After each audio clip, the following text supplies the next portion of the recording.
US buyers are getting played. That same watch going for $10,000 in Europe, suddenly it's $14,000 here. What is that? Import fees or just audacity?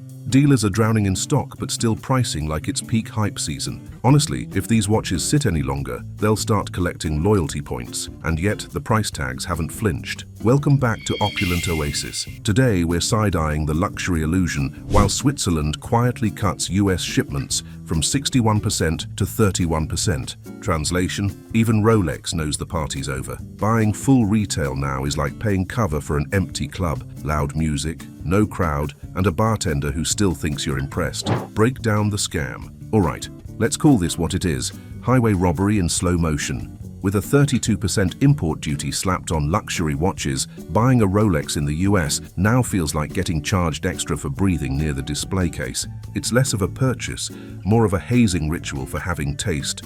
That $10,000 watch you thought you were eyeing? Poof, it's now $13,200 before you even touch the strap.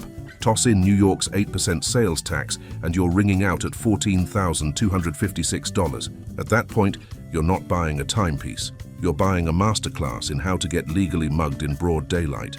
And it only gets messier from there. For every $1,000, you're now tipping Uncle Sam an extra $345 just for importing luxury. Feels generous, right? A $20,000 piece becomes a $27,000 headache. That $30,000 grail you were chasing, now a $40,000 reality check. And if you're thinking about that $50,000 gold flex, hope your wallet's been doing squats, because you're now lifting $67,280 off your account. That's not a timepiece, that's a tuition fee with a bracelet. Meanwhile, dealers are sitting on stock like it's radioactive. Watches that used to vanish overnight are now hanging around longer than awkward small talk at a family wedding. Honestly, if things keep going this way, ADs might start offering free therapy with every purchase. Flippers aren't smiling either. The days of fast flips and fat profits, gone. Their margins are being wiped out faster than you can say grey market. And collectors, they're not impulsive, they've got spreadsheets now. The hype can wait. Nobody's racing to overpay for the sake of nostalgia. Here's the twist. Smart buyers are already booking flights. Why drop an extra 5 figures at home when you could pick one up in Europe, skip the tariff, and still have cash left over for wine, cheese, and a smug sense of satisfaction? International shopping isn't a flex, it's a protest. So yeah, tariffs didn't just nudge Rolex prices, they launched them into orbit. What used to be an indulgence is now a tactical operation, and the US market. It's looking like the most expensive place in the world to have taste. Before we delve any deeper, why not join the Opulent Oasis crew? Subscribe for fresh, cutting-edge updates. Let's roll right along. The bigger problem. Let's get one thing out of the way. Rolex didn't wake up and decide to fleece anyone. The watches haven't changed. The pricing strategy hasn't changed. What has changed? The US government hit the luxury market with a 32% import tax and walked away like it dropped Mike. And now buyers, sellers, and flippers are all standing around trying to split the bill. Collectors, they've switched from swiping to stalling. When a hobby suddenly comes with fine print and a $10,000 markup, it stops feeling like fun and starts feeling like a bad financial decision dressed in sapphire crystal. If buying a watch now feels like consulting a mortgage broker, the vibes are clearly off. Flippers, meanwhile, are getting wrecked. Their margins used to be tight, but doable. Now, they're practically negative. You buy at tariff-loaded retail, try to resell, and realize your only potential buyer is someone who's been off the internet for 6 months. Let's be real, there's not enough FOMO in the world to save that play right now. And we got to talk about the ADs. These poor souls don't even get to choose what shows up. Rolex just ships them a surprise box and says, good luck.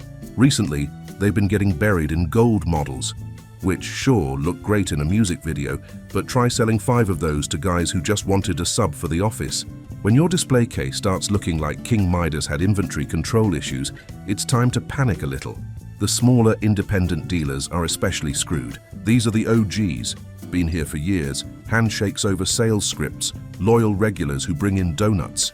But now, they're stuck holding heavy inventory with slow turnover and their safety nets made of dental floss. Meanwhile, the big chains are sipping matcha and waiting for the market to self-correct. Even the grey markets tapped the brakes. The flippers and middlemen are too nervous to load up on stock when one random policy shift could knock $5,000 off resale value overnight. It's like trying to run a business with a crystal ball that's constantly buffering. And the kicker, this whole mess isn't Rolex's doing, it's politics making luxury buyers the punching bag. The product hasn't changed, the demand's still there, but now there's this giant tariff-shaped elephant in the room making everyone second-guess every transaction. If this keeps dragging on, we're going to lose the part of the watch world that actually felt human.